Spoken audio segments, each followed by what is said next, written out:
Hey everybody, welcome to another one of Chris's beer reviews. I got a beer that I particularly love. I've had this many times before. It is called the IPA 9, which means the India Pale Ale 9. The 9 represents the fact that there are 9 different types of malts in this beer, and the D that kind of wraps around this 9 here is supposed to represent Duggan, the D for Duggan's name. His name is Michael Duggan, and one thing that's great about this beer, and I'll tell you a little bit of the story behind it, is Mike Duggan used to work for the Mill Street Brewery. He was one of the brewmasters there, and he was responsible for the Tank House Ale and the Organic Lager, which is probably two of Mill Street's best beers out there. Another thing, basically I don't know the whole story between the conflict or anything like that. I just know that he broke off from them and he decided to come up with his own brewery, his own type of beer. And yeah, the brewery's downtown in Toronto. And yeah, it's a strong beer. It's a 275 milliliter bottle at 6.2% ABV. Now, this always comes in a 6-pack. It's an award winner. It's an amazing beer. And I was going to say on my beer reviews that, you know, it was a $9.95 beer. When I'm broke and I need to get, you know, a cheap beer at a large quantity, I usually go with Molson Dry. And I'm not even like, you know, it's not something that I would normally go to. It's just, you know, when I don't have much cash. It used to be $9.95 for a 6-pack. So this instantly became my, you know, go-to beer when I didn't have much money or even when I had money. You know, unfortunately, I updated myself with the pricing at LCBO a couple days ago, and it has just recently been increased from $9.95 to $11.95. So it just went up $2 because of how fantastic this thing is. This is a brand new beer. Absolutely phenomenal. Oh yeah, before I crack in, we got another D for Duggan, and a thing that I think is pretty cool is the inside of the D kind of looks like a beer with foam in the top of it. So I don't know, a lot of thought's been put into this beer. It is a pop-off. Now, it only being 275 milliliters, I'm gonna have no problems fitting it into this Pilsner glass.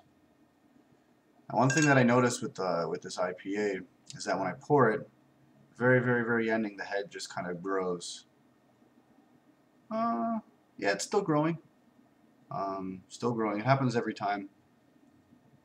Now look at this beautifully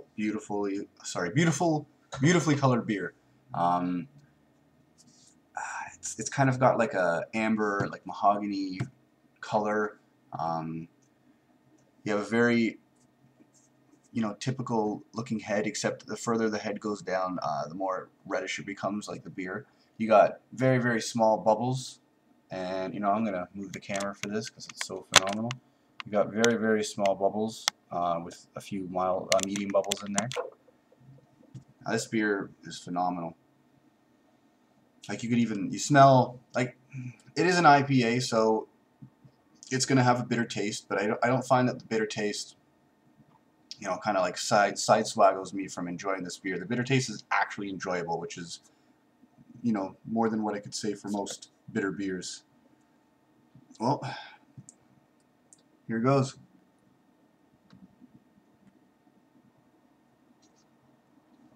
Ah, oh, so good. There's like no barley taste whatsoever. You really taste that, like you taste a piney hop. Of all the hops in there, that one's definitely more prominent.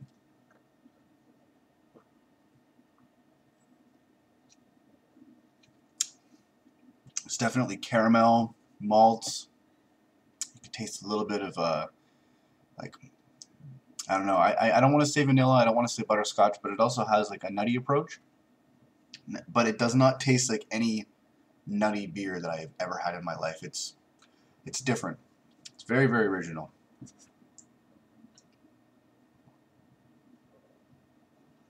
Now I'd like to thank my aunt's fiance, James, for giving me this beer.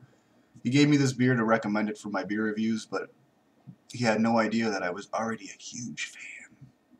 But that one beer in particular that you saved for me, set it aside, and this is the one.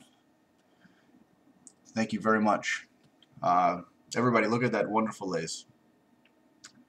One thing I love about this beer is from the top to the bottom, you're always going to have like lace loading up through the entire thing.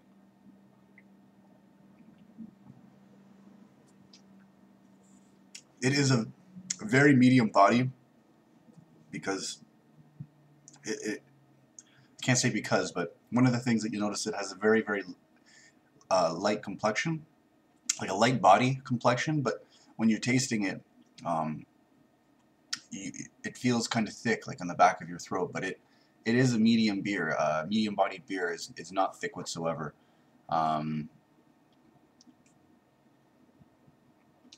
It goes down very, very, very easily. It is not a very carbonated beer. It's very lightly carbonated.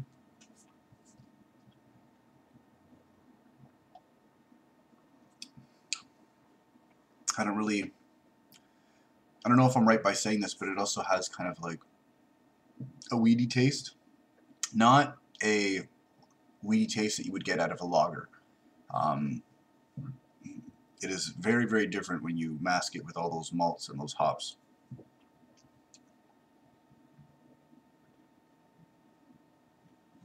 Now, this being like probably one of my favorite beers out there, I can't quite give it, a 5 out of 5. I've never, on any of my beer reviews, I've never given any of them a 5 out of 5. I'm sure the day will come. This is definitely a 4.5 out of 5.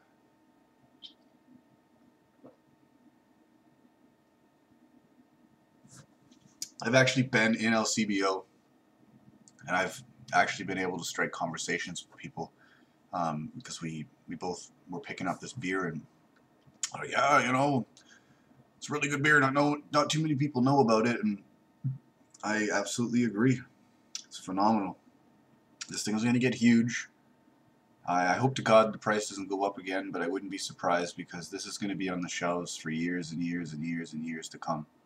It is amazing. Alright, people, thanks for joining me on another one of Chris's beer reviews.